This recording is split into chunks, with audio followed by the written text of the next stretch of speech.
Today I'm painting the head of Nemesis, and my goal is to make the skin as realistic and as disturbing as possible. No shortcuts, just simple techniques step by step.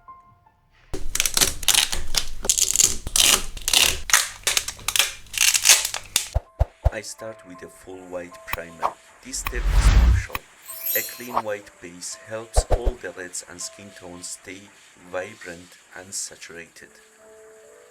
If you start too dark, you will lose all that fleshy, organic look we are aiming for. With the airbrush, I apply full coat of Scarlet red. This is the foundation of the skin, deep and slightly aggressive. At this stage, it looks flat, but that's exactly what we want. We are building everything on top of this.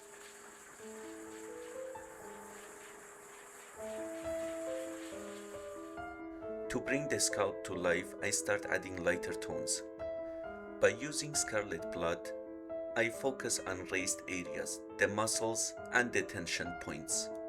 This creates the first level of contrast, and already the form starts to appear.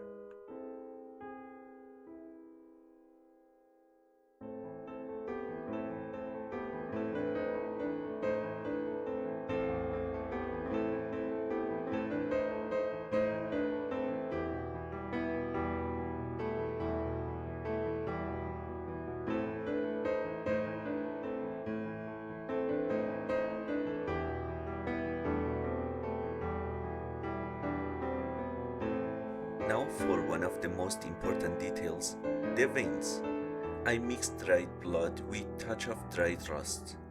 This gives a darker, slightly desaturated tone that feels more natural.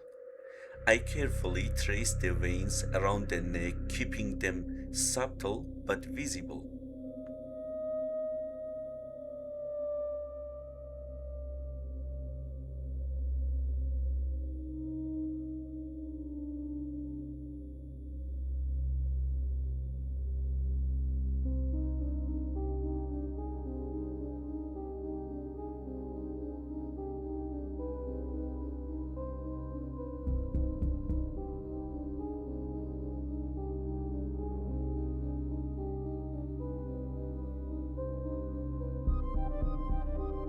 Next, I apply a full red wash. This step ties everything together, deepening shadows and enhancing details. It also softens transition between colors.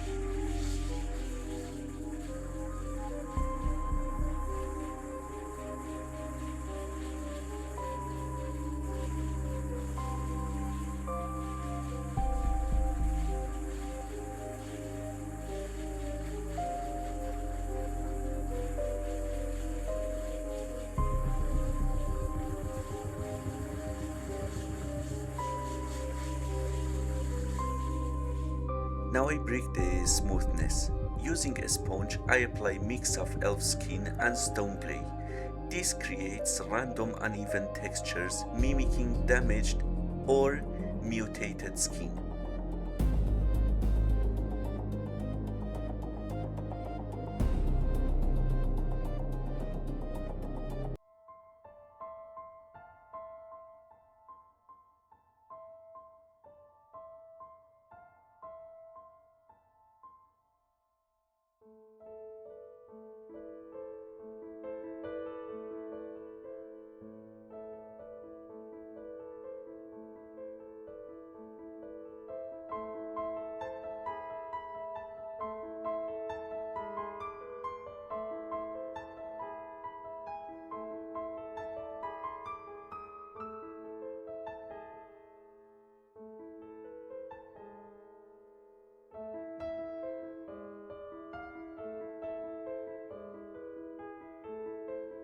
To push realism further, I mix amber wash, flesh wash, and sepia shade.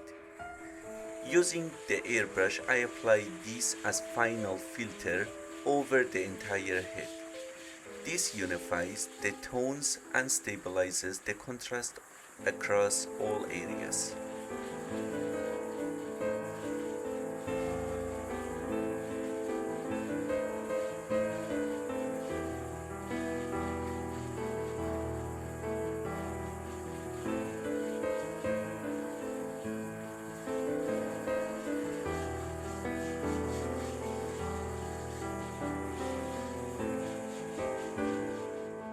To make the head feel alive, I paint the inner mouth using fresh blood tone.